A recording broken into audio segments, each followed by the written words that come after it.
cyane utaryoba sana nicyo gituma ndazatinya nawe isi yose yahinduka imisozi yakugwayo ikaje imuhengeri ivugiye ati gerageza kwereke ko ndi Imana ifasha ubwo imigisha ubunamwikwiza imbaraga z'abantu zigeraho zigashobora Uwiteka yerekana ubushobozi bwose. Reka dusome ijambo ry'Imana muri Luka ibice 11:27. Acha tusome Luka sura ya 11 na mstari wa 27. Mutwe w'amagambo uravuga ngo Yesu yima Abayuda ikimenyetso. Kiini cha neno inasema Yesu akaima Wayuda ishara. Akivuga ibyo umugore wari muri iryo teraniro ashira hejuru aramubwira ati hahirwa inda yakuzaye n'amabere yakokeje. Nawe aramusubiza ati ahubwo hahirwa abumva ijambo ry'Imana bakagitondera. Amen. Muri hano yindi uko hapa harabatumvise. Luka ibice 11:27. kuna wale wajasikia vizuri, ni Luka mtakatifu 11:27. Luka 11:27. Luka mtakatifu 11:27. Reka dusubiremo kugira ngo abantu bumve neza. Acha rudilie watu wapate kusikia vizuri. Umutwe w'amagambo uravuga ngo Yesu yima Abayuda ikimenyetso.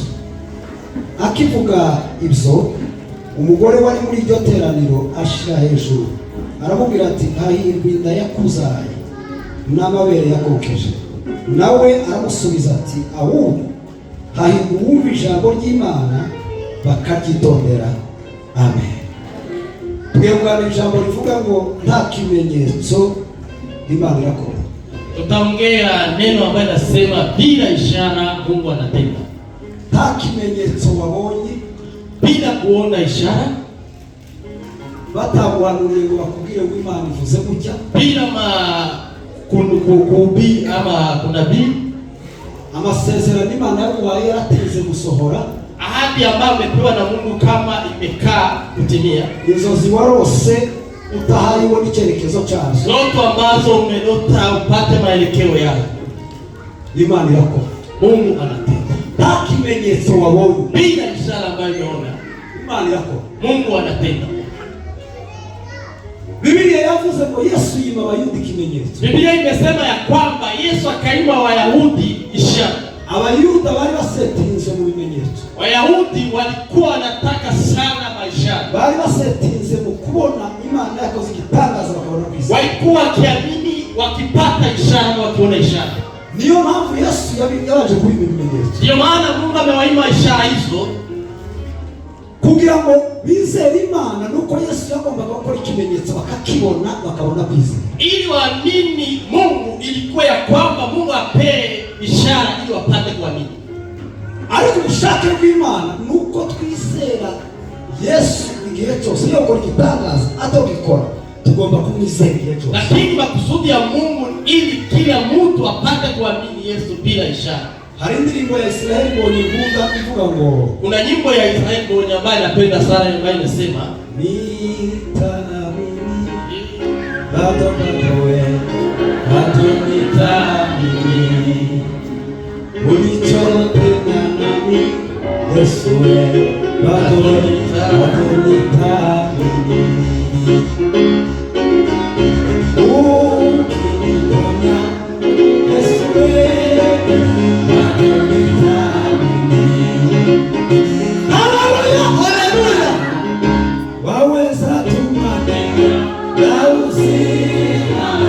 ibadilishe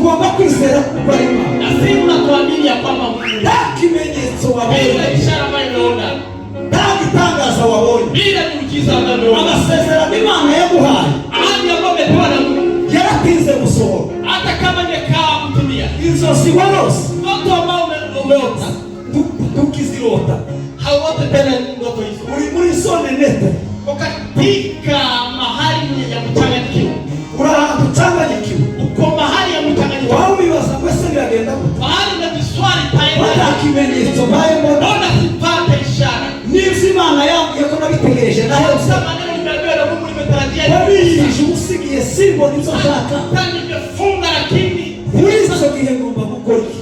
katika maelekeo Nta kimenyetso wabonye, bila ishara. kugira mugenzi wawe Yesu arakora. Ambia mwenzi Mungu anatenda.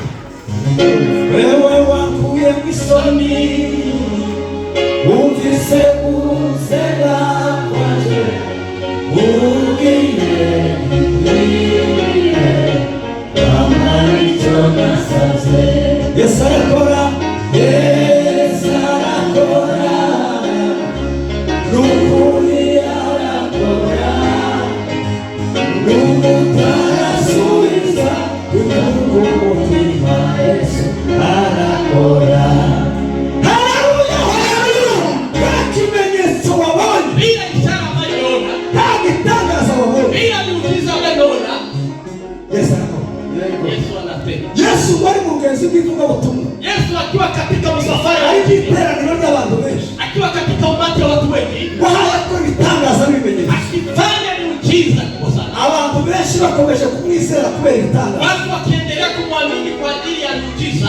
Abayuda baramugerageza, baramubwira ngo ni umwana w'Imana, ongera kandi ukore igitangaza tukubona. Wayahudi wakamuuliza ya kwamba kama wewe ni mwana wa Mungu, tenda tena miujiza ili tuone tena. Abimira ikimenyetso. Akawaima ishara. Impamvu yabimira ikimenyetso, Sababu ambayo imesababisha waime ishara bavugira ngo bamwizere igihe cyose, ili tumesababisha waendelee kumwamini kila siku, ntibamwizere gusa igihe wasimwamini wakati ambao mambo inanyeka vizuri peke bagomba yake. kumwizera n'igihe bitameze neza. Lazima wamwamini hata mambo haendeki vizuri. Umugore umwe ngo ashira ukuboko hejuru, Mke mmoja akapanda sauti baravuga ngo ashime Yesu, akasema ahimidiwe Yesu, ashime inda yakuzara, akasema heri tumbo iliyokuzaa, ashime n'amabere yakonkeje. heri matupi uliyonyonya. Yesu baramubwira ngo ibyo sibyo bikeneye, Yesu akamwambia si mambo haya ahubwo igikenewe kinachohitajika ngo ni ukumva ijambo ryanje, ni kusikia neno langu, kumva amagambo yawe, kusikia maneno yangu mukayitondera, na kuyazingatia mukayakomeza. na kuyazingatia. Mu yandi magambo, Kwa maneno mengine, umuntu utabeshwaho n'umutima gusa, mtu aweza kaisha kwa ajili ya mkate peke yake, ahubwo abeshwaho n'ijambo ry'Imana. lakini anaishi kwa ajili ya neno la Mungu. Ijambo ry'Imana niryo riza rituma umukristo akura, Neno la Mungu ndiye linasababisha Mkristo apate niryo riza imani. rituma umukristo agendera mu mahame. Ndiyo inasababisha mtu akuwe na principle zake. Ariko abakristo baraneshejwe gusa ibimenyetso n'ibitangaza, Lakini Wakristo ambao wamelea wakiona miujiza na ishara ikibazo bafite hawakuru. Ariko abakristo bari macuba mu ijambo ry'Imana, lakini Wakristo ambao kunatoa katika neno la Mungu, abo nibo bakomeye. hao ndio wanakuwa na nguvu. Ibintu bine nihuse Maneno manne nikiharakisha kugira ngo ili ibintu bine nihuse kugira ngo tutaongea maneno manne nikiharakisha kugira ngo tudatwara umwanya. ili tusichukue muda. Hari ibintu tugomba gukora kugira ngo iyo nta kimenyetso turatubona Imana ikora ibitangaza. Kuna maneno ambayo inatubidi tufanye kama tutambue ishara ili Mungu apate kufanya miujiza. Igihe nta kimenyetso hayibona, Wakati haupate ishara yote kibyo wagutegereje cyangwa wasengeye, kwa yale ulikuwa unatarajia ama kwa mahitaji yako, igihe amasezerano yawe Imana yakubwiye atinze gusohora, wakati ahadi zako hazijakaribia, igihe nta cyerekezo cy'ubuzima ufite, wakati hauna maelekeo ya safari, hari ibintu bine bikurikira ugomba gukora. kuna maneno manne ambayo inakubidi ufanye. Ikintu cya mbere, Neno la kwanza, tugomba kwizera Imana, lazima tumwamini.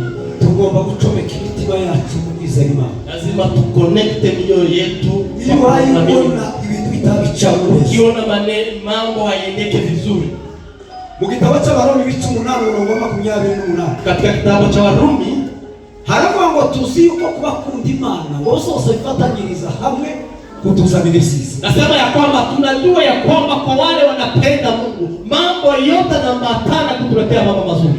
Kubakunda Imana, Kwa wale ambao wanapenda Mungu bazabakira ibyiza mu kuboko kw'Imana, wanapokea mazuri kwa mkono wa Mungu. kubakunda Imana, Kwa wale wanaopenda Mungu bazabakira ibibi mu kuboko kw'Imana, wanapokea mabaya kwa mkono wa Mungu. ariko muri ibyo byose Lakini kwa haya yote nta kiza kibanyeganyeza, hakuna jambo ambalo litawatingizia. bazakomera ku ijambo, Wanakuwa ngumu kwa neno la Mungu, bakomeza gukomera wanaendelea kuko kukua bashingiye mu mahame y'ijambo, kwa sababu wanakaa katika neno la Mungu, bakomeza kwizera Imana. wanaendelea kuamini Mungu. Ko mbona habayeho amacakubiri abimenye yuko turi bamwe n'uwaturemye akabume uwo n'umwazi abatandukanya abashaka yuko mu bihugu hadukitara z'amoko kandi umoko gacu ari Yesu we.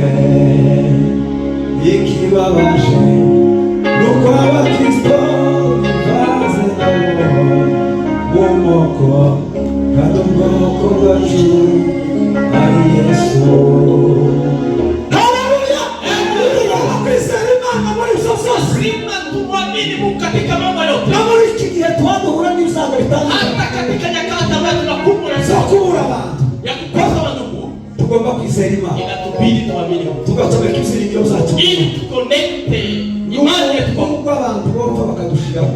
Hata tukipoteza wandugu, Biblia inavuga ngo naho imitini yatoba, Biblia inasema hata mambo haendeke vizuri, n'inzabibu ntizera imbuto, hata matunda haizae, bagahingira ubusa imyera ye, hata watu wanalima bure, nta kabuza ko zishima n'Uwiteka Imana yawe, haitasababisha nifurahie hanezererwa agakiza na k'Imana yawe. nifurahie wokovu wa Mungu wangu. Tugomba kwizera Imana igihe cyose, Lazima tumwamini Mungu kila nta wakati, kimenyetso gihari, bila ishara yoyote. tukizera ko twosenga Imana, Tunaamini ya kwamba tunaweza omba Mungu Imana igakora. na Mungu anatenda.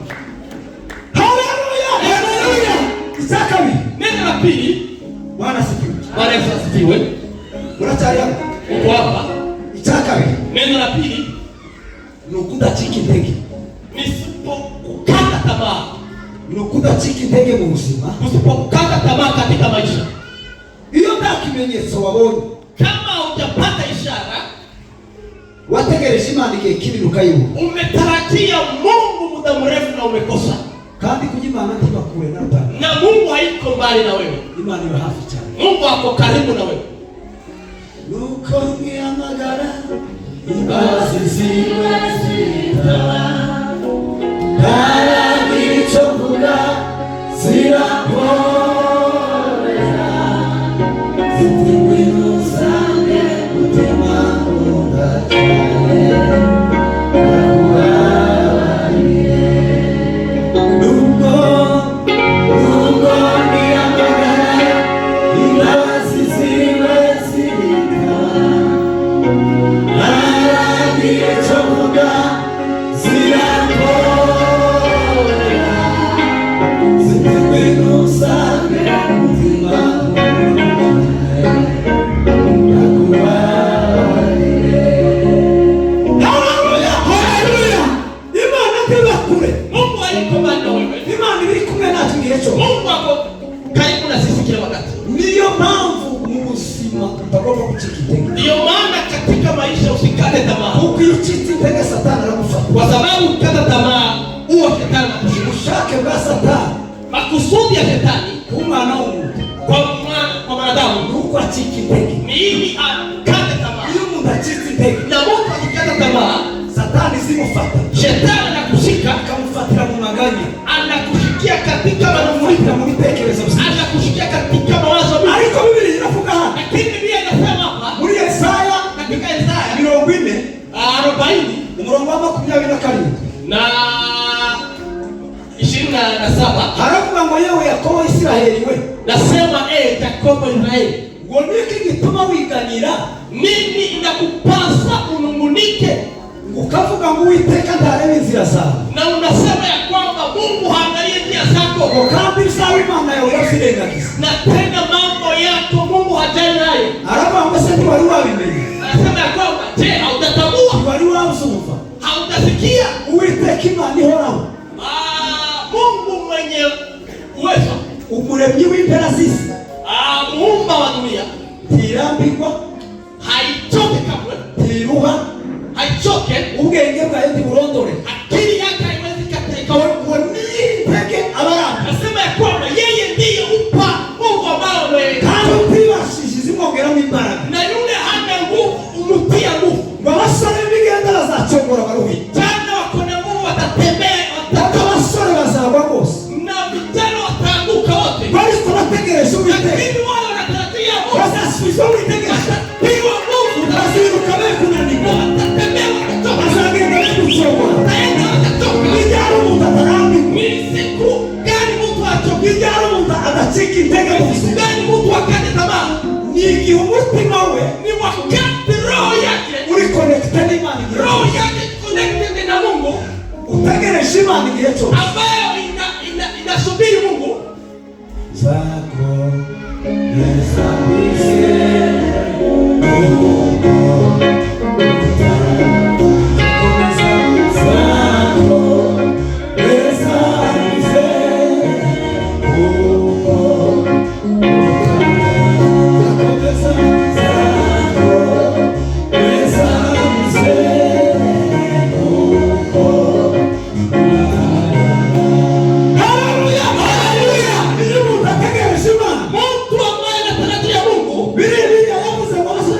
Nimesema wale vijana wako na nguvu watatembea watachoka, bariko bategereje Uwiteka, lakini wale wanatarajia Mungu ngo bazasubizwa mwitegereje. watatiwa nguvu mpya. Muri Zaburi ho 85:6 Katika nyumba ya Zaburi yeye anasema, haravuga ngo hahirwa bafite imitima inzira z'isi Siyoni, asema heri walayo mioyo ambayo inaelekea Sioni, ngwiyo banyuze mu gikombe cyitwa Baka, wakipitia katika bonde ngo bagihindura ahantu h'amasoko, wanaigeuza mahali pa chemchemi, imvura y'imigisha icyamika mu maso habo, na mvua ina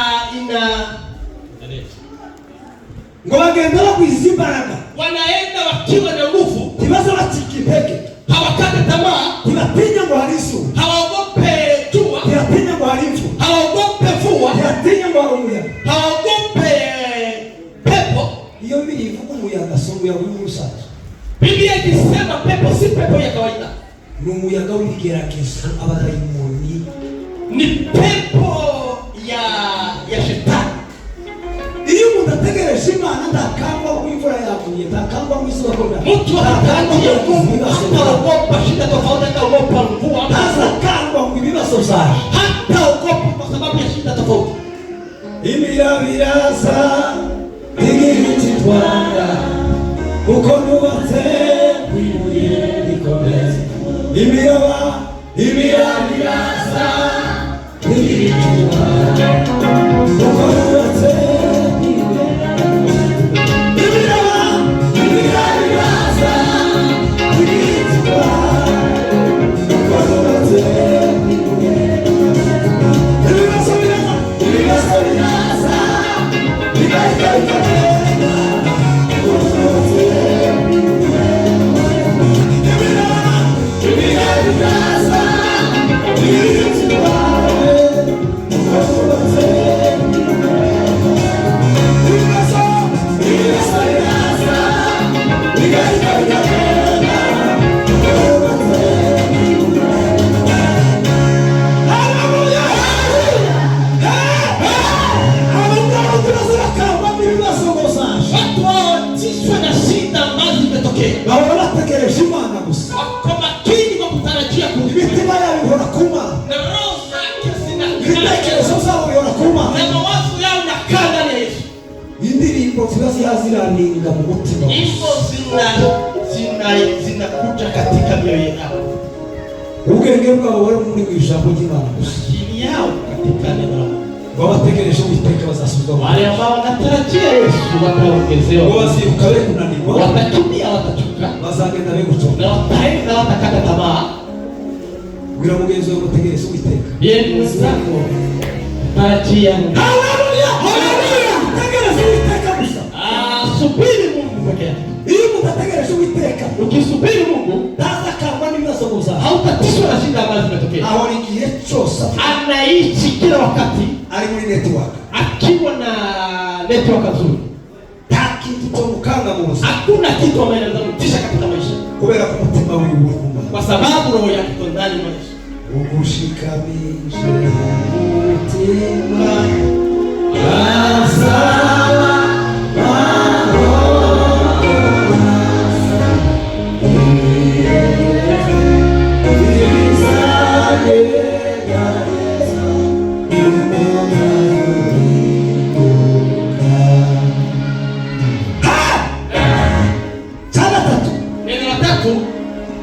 tugomba gukora kugira ngo Imana ikore igitangaza iyo twabuze ibimenyetso. Hayo tunaweza fanya wakati tumekosa ishara na miujiza.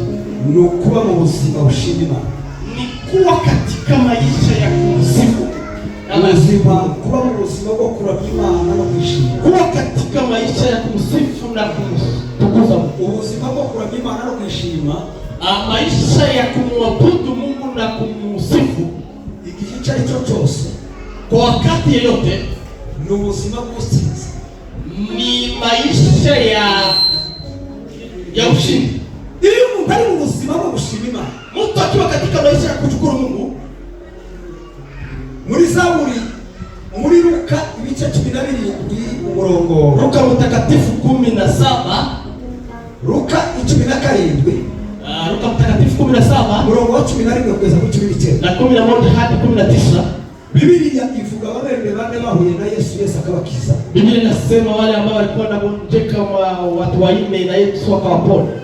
Hanyuma umwe muri bo ngo aza kugaruka, kandi uwo yari umunyamahanga, na mmoja kati yao yeye ndiye amerudi na alikuwa mtaifa. Agarutse kubwira Yesu ndiye yakize. Wakati alirudi kuambia Yesu ya kwamba yeye amepona, Yesu aramubwira ngo genda gusa wiyereke umutambyi. Yesu akamwambia enendeni ukajionyesha katika kuhani. Numara kwiyereka umutambyi gusa ugende kwizera kwa Mungu. Ukishajionyesha kwa makuhani, kuamini kwako kutakuponya. Kubera iki bariya 9 batangaritse gushima? Sababu gani 9 wajarudi kushukuru? Kandi bose barakize indwara yari imwe, na wote wamepona na ugonjwa ulikuwa moja. bari basangiye ikibazo, walikuwa wanachangia shida. Yesu arabakiza bose, Yesu akawaponya wote, ariko agaruka gushima Mungu. ukarudi mtu mmoja kushukuru. Yesu aratangara, aravuga ngo n'uyu Yesu akashangaa sana, si n'umuyuda n'umunyamahanga, akashangaa kwamba huyu si Myahudi, niwe wazirikanye icyo yeye ndiye amezingatia kile nimetenda, icyo namukoreye yakize, kile ambacho nimetenda kwake amezingatia. Iyo umuntu ari mu buzima bwo gushima Imana, mtu akiwa katika maisha ya kushukuru Mungu, habe nubwo yoba ari muri situation imeze, hata ukwe katika shida gani, ahora mu buzima bw'usinzi gusa, anaisha katika maisha ya ushindi. kuko Imana ntikunda umuntu gusa uzana ibyifuzo n'akazi rimwe na kabiri na gatatu na kane kugeza n'iyi. Kwa sababu Mungu hapendi mtu ambaye analeta mahitaji kila siku mahitaji bila kushukuru. Imana ituye mu mashini, Mungu anaishi katika shukrani. ni Imana iba, ni mahali hapo Mungu anaishi. Dawudi yaravuze mu mutima wanje himbaza Uwiteka, Daudi amesema roho yangu sifu Mungu, na bindi mwose yalipo ndani mwangu yote umfashe gushima iyo Mana. tuambatane kwa kushukuru Mungu. Iyo Mana niyo yakishije indwara zanje, kwa sababu Mungu huyo ndiye amepona magonjwa yangu yote, ubugingo bwanje akaokoa uzima wangu usiende katika. Dawudi yavuze ayo magambo Imana imaze kumukiza intambara zitatu zari zikomeye. Ameongea maneno haya aliposhinda vita ama vita ya tatu. Imana yari imaze kumukiza intambara ya sebukwe. Mungu alikuwa anamponya vita ya bamko wake. Sauli sebukwe yamuhize igihe kinini. Sauli bamko yake alikuwa anamugomanisha sana muda mrefu. Imana imukiza intambara. Mungu akamuokoa vita hii. Imana imukiza intambara y'Abafilistia. Vita ya pili Mungu amemuokoa vita ya Wafilistia. Imana imukiza intambara y'ubukene bw'umwase Yesayi.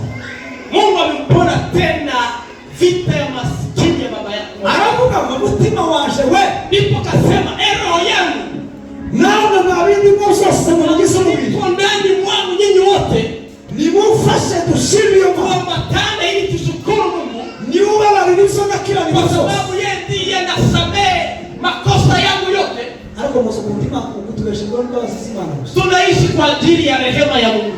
Ntabwo tubayeho kuko gukiranuka ari ibintu. Hatuishi kwa sababu ya mwenendo mzuri ama kwa matendo mazuri. Ariko turiho gusa kubera. Lakini tunaishi kwa sababu imbabazi z'Imana. ya rehema za Mungu. Niyo mpamvu izo mbabazi. Ndiyo maana rehema hizo Tugomba guhora dushima Imana. lazima tushukuru Mungu. Imitima yacu ikaba mu buzima Na bushimye. roho zetu zikuwe katika maisha ya Ngaho nizirikana uko Imana isituye. iendelee kuzingatia maneno Mungu ametenda. Zakunda kubivuga cyane. Na naongea maneno hayo sana. Ariko muzo kundi Imana itubeshejeho muri iki gihugu. Lakini unajua vile Mungu anatusaidia katika maisha ya nchi. Uwo kubaza ukuntu ubayeho muri iki gihugu timo bisobanura bishoboka. Wakikuswali jinsi unaishi katika nchi hii, hauwezi Uwo ukatafsiri. kubaza ukuntu uzujya ukuntu uzabishuriza ukuntu Imana ikurize kurinde muri iki gihugu ukuntu isuba tumeze neza. Ukiulizwa vile unalipa nyumba, unakula, wewe uko smart, hauwezi ukaeleza maneno hayo. Ibyo biterwa no gukiranuka ni imbabazi gusa Hiyo z'Imana. maneno yote yasababishe na matendo mazuri. Iyo niyo mpamvu igomba gutuma tugomba guhora mu buzima bwo gushima. Ndiyo maana inatupasa tuishi katika maisha Umutima gushima.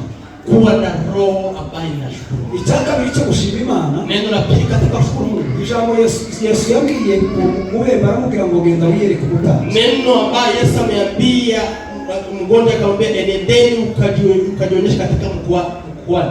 Muri Israheli itegeko ry'abatambyi cyangwa itegeko ry'abanyesirayeli nta muntu wajaga kwiyereka umutambyi. Yesu yarabwiye uriya muntu ngo ugende imbere y'umutambyi, ugende imbere y'utanga ituro ko wakize Imana yakugirira neza, numara wigendera Imana ibyagukijije. Maneno mengine alikuwa anamwambia nendeni katika kuhani na utoe sadaka na Mungu atakupona. Tugomba guhorana imitima ishima Imana, Lazima tukuwe na mioyo ya kumshukuru Mungu, tukabigira ubuzima tunayageuza kushukuru, tunayageuza maisha kandi tukigisha imitima yacu gutanga amaturo, na tunafunza roho zetu kutoa sadaka. igihe cyose tuje mu rusengero tukaza n'ituro. Wakati yote tutakuja hekaluni mwa Mungu, lazima tulete sadaka. Ituro tuba tuzanye nijye kubwira Imana ngo warakoze kuturinda kino cyumweru cyose. Na sadaka hiyo ni kushukuru Mungu kwa sababu Mungu ametulinda wiki yote. Warakoze kuturindira imiryango. Umefanya vizuri kutulinda. Warakoze kuturindira abana. Umelinda watoto wetu. Warakoze kurinda itorero. Umefanya vizuri kulinda kanisa. Warakoze kurinda ubuzima bwacu. Umefanya vizuri kulinda nafsi zetu. Kuba turiho si imbaraga zacu. Kama tuko hai si nguvu zetu. Ucyumweru abana abantu benshi bapfuye. Kwa sababu kila wiki kuna watu wengine wanaaga. Kandi impamvu wewe wasigaye sa amaboko yawe bikoze. Na sababu wewe umebaki si kazi za mikono yako. Iyo mpamvu. Sababu hiyo niyo igomba gutuma duhora. Ndio maana inatupasa tuishi katika maisha ya kushukuru. Cyane. Neno la mwisho la nne ni ukuba mu buzima bwo kwitondera ijambo ry'Imana. Ni kuwa katika maisha ya kwenda polepole katika maneno ya Mungu. Tuwe mu buzima gusa bwo gutegereza, tusikuwe katika maisha ya kutarajia tu. Hari abantu badashobora kwizera Imana ngo babasengere batabakoze. Kuna watu ambao hawezi wakaamini Mungu wakiombewa bila kuguswa. Hari abantu badashobora kwizera Imana ngo babasengere batakuye ibiheko. Kuna watu ambao hawezi wakaamini, hawezi wakapona bila kutoa zile pepo chafu katika nyumbani mwao. Hari umugabo umwe witwa Ngoma Rome, ni mwana wa Rugina. Kuna mzee mmoja anaitwa Ngoma Rome, ni brother ya Rugina, na mvuga mtu mkomeye cyane, yabaye umwangirite ambaye ameishi huko Rwanda muda mrefu sana. Yageza abwiriza kuri radio Muco cyane. Alikuwa anahubiri katika radio inaitwa Muco. Ngo Muco musimba abahanuzi barazamuhanura. Siku moja manabii wakuja wakampea unabii. Baramubwira ngo muwawe ku mutwe w'igitanda hariho igiheko. Akamwambia kwamba katika kitanda chako kuna pepo, kandi icyo giheko gifite imbaraga kiri ubasha cyane. Na pepo iko na nguvu sana. Kandi ibyo bari bamubwiye byarukuri. Na maneno walikuwa wanamwambia ipo ukweli. Rome yaratubwiye ngo umusore ngo yagiye mu rugo washike ngo yamaryamisha umutwe wakazaja gushukanya cyane kukirwa katiri umutwe. Mzee huyo amesema kwamba ameingia kwa bedroom yake mahali ameambia kuna pepo, ndipo alikuwa anaweka kichwa yake. Ibabu zo kwa timu umutwe sizidi ni kugisuzugura. Sababu ya kuwekelea kichwa mahali kuna pepo ni kwamba alikuwa anatambua ya kwamba pepo hiyo haina nguvu. Kumva kw'Imana kwizera cyo sikiye kwamba kuamini kwake kuna juu ya mapepo. Hari abantu benshi baza bakanga bakabwira mu bantu bakarara babona. Kuna watu wanaambia kuna mapepo hawasinzii. Ndio yajua hara hesho gusaba udapfuye. Kanya ikipita mahali wanakuwa naona. Akantu kanyura hariye mu kitu kidogo ikitingizika tu. Ugomba kugira kwizera kurenza ibihe. Lazima ukuwe na imani ambayo inapita maneno hayo. Kwizera kurenza ibihe. Kuamini ambayo iko juu ya mapepo. Kwizera kurenza ibintu zose. Kuamini ambayo iko juu ya mambo yote. Ukizera ijambo ry'Imana na unaamini neno la Mungu, ijambo livuga ngo tuzafatiza kana skorpio. Nasema tutashika nyoka na mapepo mu izina rya Yesu. Kwa jina la Yesu. Unyine nari nivuga butumi Bugande. Wakati alikuwa katika injili huko Uganda, hari zimwe narayemo Imbarara. Kuna nyumba ambayo amelala ndani mwake huko Mbarara. Ni urugo rw'umuntu nari gusura. Ni boma la mtu alikuwa anatembelea tu kusalimia. Ndi mu nshuti yaje twabanye mu Rwanda cyane. Yeye ni mzee mwingine walikuwa wanaishi naye huko Rwanda sana. Ngo mpagere nijoro umugore baragwara cyane. Wakati amefika usiku bibi yake akagonjeka sana. Umugore we bagwara cyane, bibi yake alipougua sana. Umugabo abura amahoro nijoro. Musa akakosa amani usiku. Araza aramuzarabira ngo turakora iki? Akamswali ya kwamba tutafanya nini? Tuje kwa muganga se. Tuende kwa daktari. Tuhamagara abayimbe bene bagaba nyine bari wale ambao wanachukua sijui wanashika mapepo. Bari hejuru bafite k'impano zikomeze wana kipao cha kushika mapepo. Ndamubwira ngo ntuke ikibazo.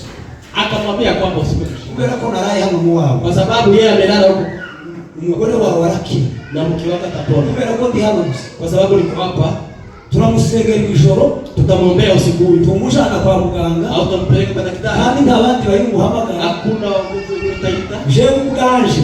Yeye binafsi nizeye Imana yanje. Anaamini Mungu yake. Imana yanje ukuboko. Mungu ambaye mponya.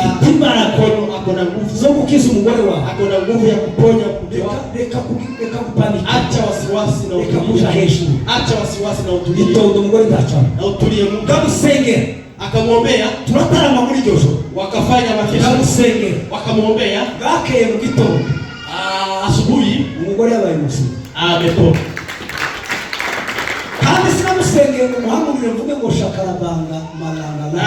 Hajaongea kwa lugha. Mvuge za lugha nyinshi cyane. Hajaongea kwa lugha ameomba tu. Nishingikirije ku ijambo gusa. Kwa sababu anajua kwamba neno la Mungu liko na uwezo. Mu gitabo cy'Abaheburai igice cya 12 haravuga ngo kuko nako cha Ibrania 14 na 12 haravuga ngo kuko ijambo ry'Imana ari bizima. Kwa sababu neno la Mungu ni uhai. Bifite imbaraga, iko na nguvu, bikagira ubugi butyaye kuruta utazo. Na inakata pande mbili zote. Bizarihinguranya ingingo n'umwuka n'umusokoro. Inageuza kila kiungo inageuza kila kiungo. Ngori kagambira kumenya kiri mu mutima w'umuntu. Na linakusudia kujua yale ambayo katika rohoni mwa mtu. Ijambo ry'Imana ni gikenewe. Yandi magambo ni kamera. Bizari. Kwa maana nyingine neno la Mungu ni kamera. Niyo mpamvu muzamubona umuvuga butumwa rimwe na rimwe abwiriza ukikamwa umuntu arahagurutse ngo Imana y'ijuru. Wanishewe yakavu. Ndio maana mhubiri kihubiri mara moja mtu anasema nipo wa kweli, nipo hiyo kwa nini wewe alika. Nani mwenyewe amekwambia kama ni wewe? Ariko ijambo ribagiye kagera umutima w'umuntu. Inaonekana ya kwamba neno limeingia katika roho yako. Ikamwemezesha house. Inakubalisha dhambi zako. Ejo bundi bari ko hariya umoja kwa Bishop Muhima bavuze ubuhamya bwa Daniel na madamu wapfuye Reverend Semtereko. Walikuwa wanatoa ushuhuda ya mchungaji Semtereko mwana zake. Baravuga ngo umunsi umwe ariko abwiriza muri ya Lubumbashi. Wakati alikuwa anahubiri huko Lubumbashi, yeye alikuwa gutanga ubwo buhamya. Aravuga ngo hayabwiriza mtu ambaye alikuwa anapeana ushuhuda huyo. Yari kabwiriza mu banyamahanga nyine bavanze n'abantu. Alikuwa anahubiri katika mataifa. Hayabwiriza. Wakati alikuwa anahubiri, arabwiriza gusa. Akahubiri tu. Arabwiriza gusa. Akahubiri tu. Umwembe umwe ngo yabahaguruka. Ubembe mmoja akainuka. Ngo ava mu ntebe yari yicaye mu kanya muri heaven. Akatoka katika kiti alikuwa na kiti. Ngwa muri vyicara agenda kutabasha kwicara. Akazunguka na mahali pengine. Ashakari ya mwagore. Akaenda katika kona ingine. Wangera mwagore wakati amefika kona ingine. Reverend Secretary kanabiriza gusa. Reverend Secretary akahubiri. Anabiriza gusa. Akahubiri tu. Kuja haya biriza. Wakati alikuwa anahubiri, wa mugore kwa asira fahari. Mke akatoka mahali hapo akaenda kwa kona yako chini. Anabiriza gusa. Akahubiri tu. Anabiriza gusa. Akahubiri tu. Kuja haya biriza. Wakati alikuwa anahubiri, wa mugore amasabuka. Hiyo kina mama akapiga hatua. Ikirembe je sinkiza. Yeye atue lugha ya Kipembe. Ariko ngo yamuge mu Kibembe baramubwira ngo twavuga ubutumwa urashaka iki.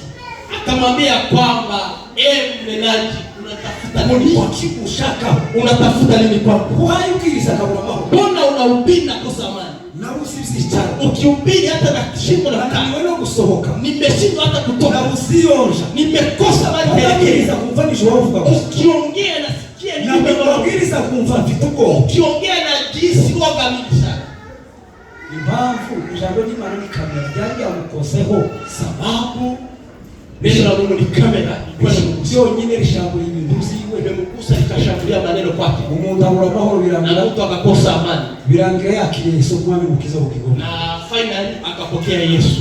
Tugomba kwitondera ijambo ry'Imana. Lazima tukue makini katika neno kandi tukalikomeza na tulishike kwa tukagendera mahame y'ijambo ry'Imana na tuendelee katika kanuni ya neno. Nta kimenyetso wabonye bila ishara yote, nta gitangaza wabonye bila miujiza yote. Imani yako na Mungu anatenda. Imani wamugisha. Mungu awabariki sana. Bwana sifiwe. Mpokee neno la Mungu. Ndiye kusema kitu kimwe. Acha tuombee neno moja. Hanyuma tugombe gusoza ili tutamatishe. Mama Recho, Imani mwezi mwishawishi cyane. Mama Recho, Mungu amubariki sana. Imani mwishawishi. Mungu amubariki sana. Hari ijambo yavuze, muzo yavuze. Kuna neno ambayo ameongea katika maneno mengi. Muzi Imana yamubwiye katika maneno Mungu amemwambia. Hari icyo numvise tugomba gusengera.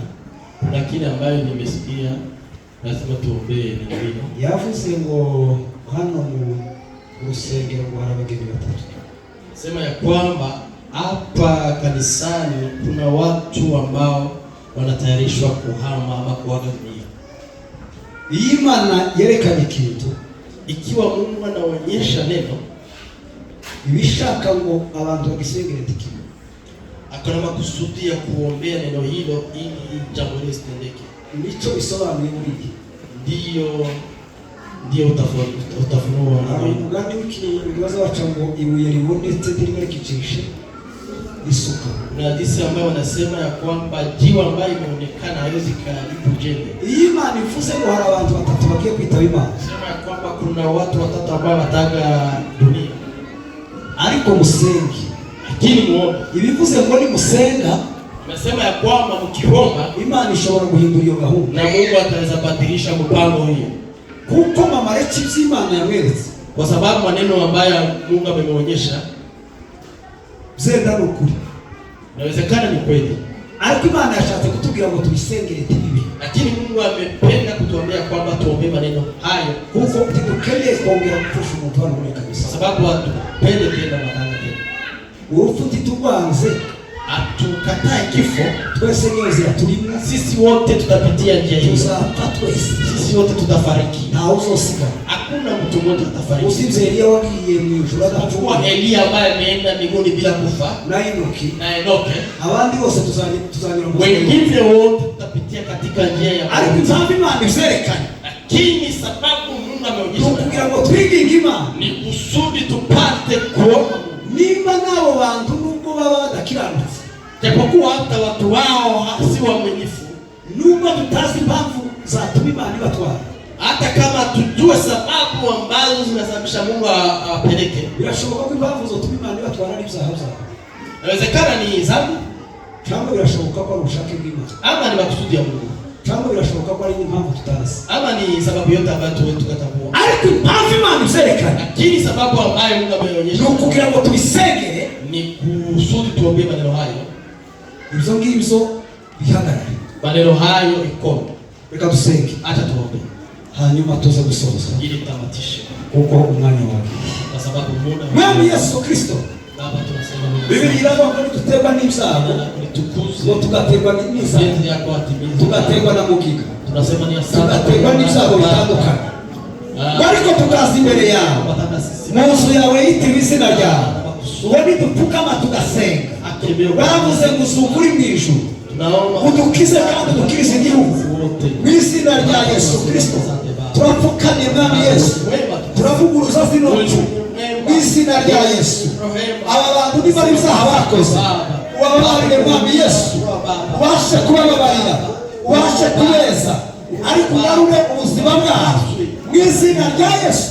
Bose yarasenze abwira Imana ngo Mana, Imana yari yavuze muri Abanyisirayeli bose kubera ibyaha byabo, bose aravuga ngo Uwiteka we nuwica nk'umuntu umwe i Kanani bazavuga ngo wananiwe kubagezayo abanyamahanga. Urahindura mubwira ngo ndababariye kuko ari musabye. Turasenze natwe muri uyu mwanya kugira ngo ubashe kubakiza, kugira ngo ubakize, kugira ngo babe ku rucu mu izina rya Yesu. Turabahagaritse nawe, tubasabiye imbabazi kugira ngo bababarire ibyo bakoze, ariko uhagarike uru rupfu mu izina rya Yesu Kristo.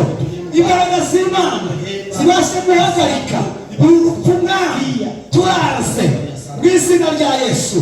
Turavuguruje Bibiliya iravuga ngo imigambi yabo ntizahama ngo kandi ntizasohora mu izina rya Yesu.